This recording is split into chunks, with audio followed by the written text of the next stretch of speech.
Pourquoi certaines familles réussissent mieux dans la vie active?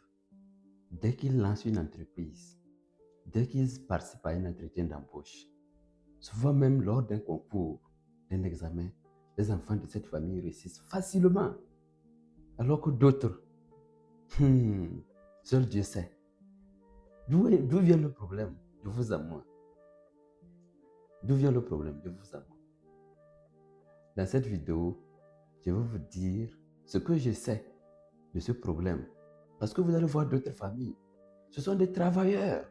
Ils travaillent acharnés, stratégiquement, physiquement. Ils travaillent chaque jour. Mais 5 ans, 10 ans après, ils sont toujours au même point. Rien ne bouge. Tout devient statique. On dirait que c'est une malédiction. Certes, il y a quelque chose derrière ça. Quelqu'un a dit, c'est un philosophe, je crois, que la répartition des hommes sur la terre n'est pas l'effet d'un hasard. Elle a une base biologique profonde. Je vous dirais que le succès ou l'échec de certaines familles n'est pas l'effet d'un hasard. Il a une base biologique profonde. Oui, certes. Sinon, comment est-ce que vous pouvez expliquer ça? Nous allons l'expliquer en tenant compte de la parole de Dieu. Nous allons lire le verset 5 du chapitre 20 d'Exode, le 6 et le 5. Verset 6 et verset 5. Qu'est-ce qu'il dit là-bas? Le verset 5. Tu ne te prosterneras point devant elle et tu ne les serviras point. Car moi, l'Éternel, ton Dieu, je suis un Dieu jaloux qui punit l'iniquité des pères sur les enfants jusqu'à la 3e et la 4e génération de ceux qui me haïssent. Le verset suivant dit quoi? 6. Et qui fait miséricorde jusqu'à 1000 générations à ceux qui m'aiment et qui gardent mes commandements. À ceux qui m'aiment et qui gardent mes commandements. Est-ce que vous comprenez un peu? La parole de Dieu dit qu'il maudit de la 3e à la 4e génération et bénit jusqu'à 1000 générations.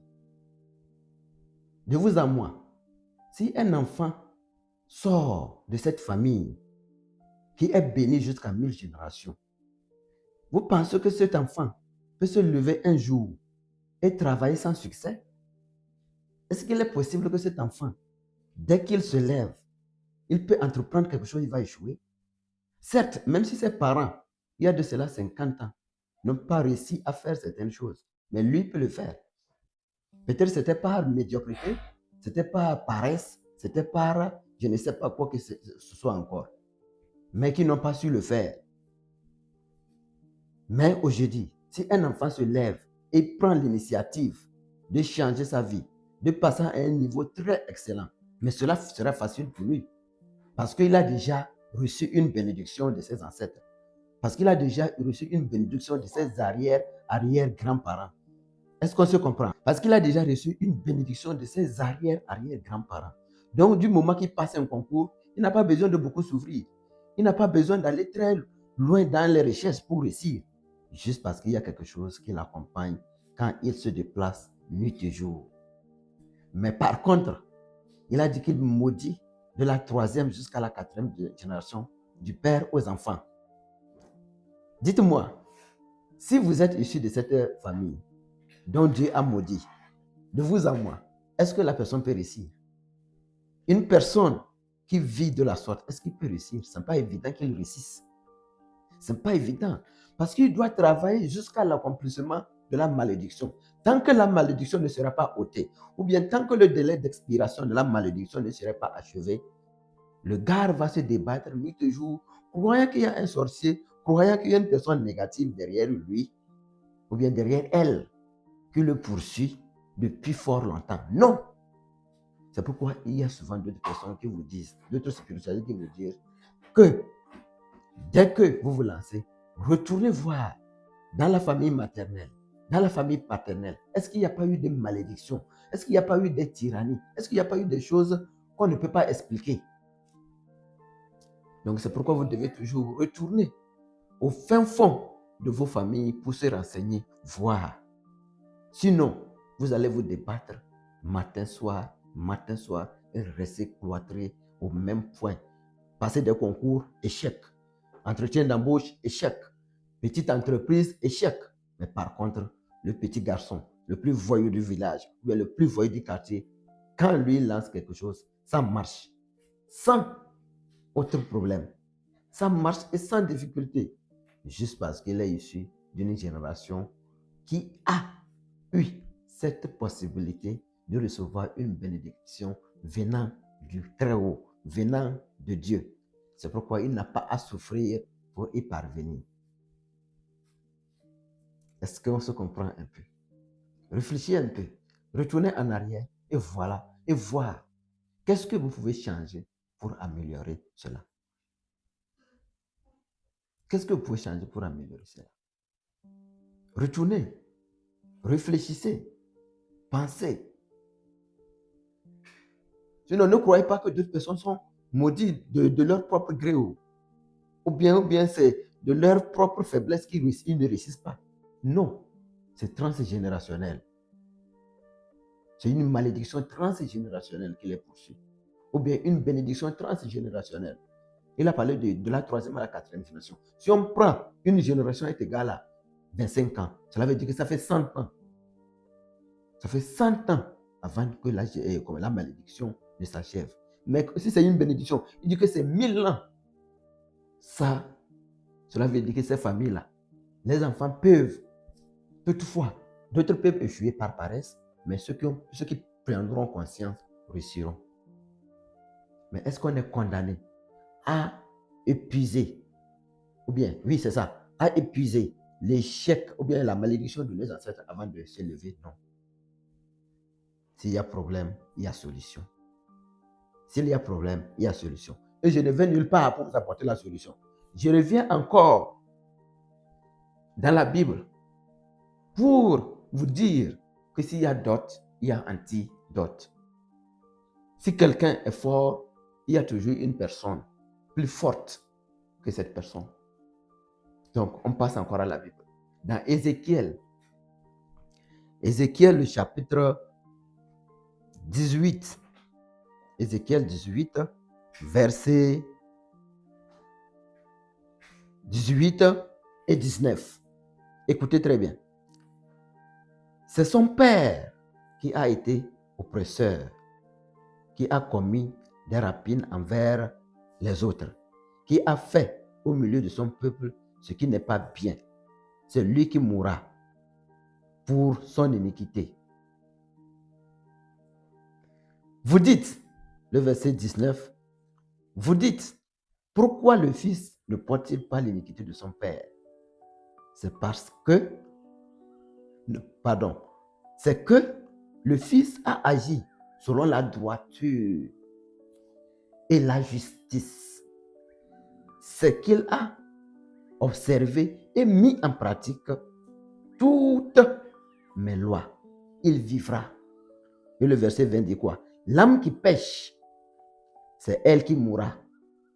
Le fils ne portera pas l'iniquité de son père. Et le père ne portera pas l'iniquité de son fils. La justice du juste sera sur lui. Et la miséricorde et la méchanceté du méchant sera sur lui. C'est ce qui est écrit ça. On dit que le père ne va plus porter l'iniquité de son fils. Et le fils ne portera pas l'iniquité de son père. Pourquoi? La Bible dit quoi? Que c'est la loi.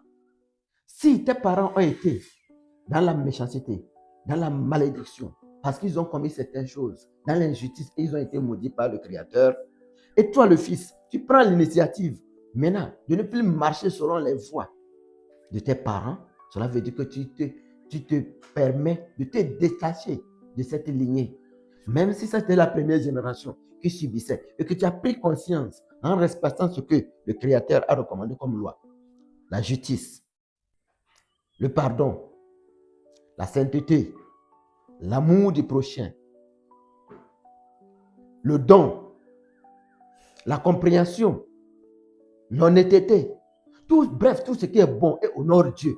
Et que le Fils se répand, dire que moi je vais marcher dans cette droiture, by all means, les Anglais disent que by all means, par tous les moyens, le Créateur sera obligé de couper. Ce n'est pas moi qui l'ai dit. Il va couper le lien entre le père, ou bien les pères, ou bien les ancêtres de cette personne à ce nouveau, ou bien à cette nouvelle âme qui vient de naître, afin que ce lien ne poursuive pas ce petit garçon. Il y a un verset dans Romains qui dit, Romains 8, le verset premier ou bien quelque chose comme ça, je l'ignore, qui dit que il n'y a plus de condamnation pour ceux qui sont en Christ. Il n'y a plus de condamnation pour ceux qui sont en Christ. Pour dire que quoi? C'est-à-dire que quand tu es en Christ, les condamnations ou bien les malédictions qui étaient sur ta famille ne te poursuivent plus. Mais seulement ceux qui sont en Christ. Mais toute personne qui prendra l'engagement de rompre cette malédiction s'en sortira victorieux et il n'y aura aucune condamnation qui pourra le bloquer. Vous avez déjà la réponse pour votre inquiétude par rapport à des familles qui réussissent facilement et des familles qui se battent nuit et jour, mais qui n'ont pas de succès. Donc, pour y parvenir, si vous êtes de la famille de ceux qui échouent, c'est très simple. Je vous dis que c'est très simple. Cultivez l'amour, la bonté, la bénité, le pardon, et bref, tout ce qui est digne, la justice, tout ce qui est digne de louange, soit l'objet toujours de vos pensées, comme l'a dit dans Romains encore, et ou bien c'est dans Philippiens, pardon, et vous serez toujours délivré des liens inter ou bien transgénérationnels négatifs que vous avez hérités de vos familles, de vos parents ou bien de vos ancêtres. Sur ce, je vous dis merci d'aller travailler corps et âme afin de se libérer. Et demain, ne vous posez plus la question de savoir pourquoi lui là, son parent était pauvre, mon papa aussi était pauvre. Mais lui, quand il lance une entreprise, pourquoi ça marche chez lui et pourquoi ça ne marche pas chez moi? Non. Vous êtes issus de deux familles différentes et chaque famille a ses réalités, chaque famille a ses problèmes, chaque famille a ses actes ou bien ses causes commises dans le passé. Ainsi de suite. Donc ne croyez pas que c'est fatal, c'est pas fatal. Peut-être s'il est issu d'une famille pauvre, c'est juste parce que ses parents ont été quoi? Paresseux. Mais il y avait une bénédiction cachée derrière ses enfants.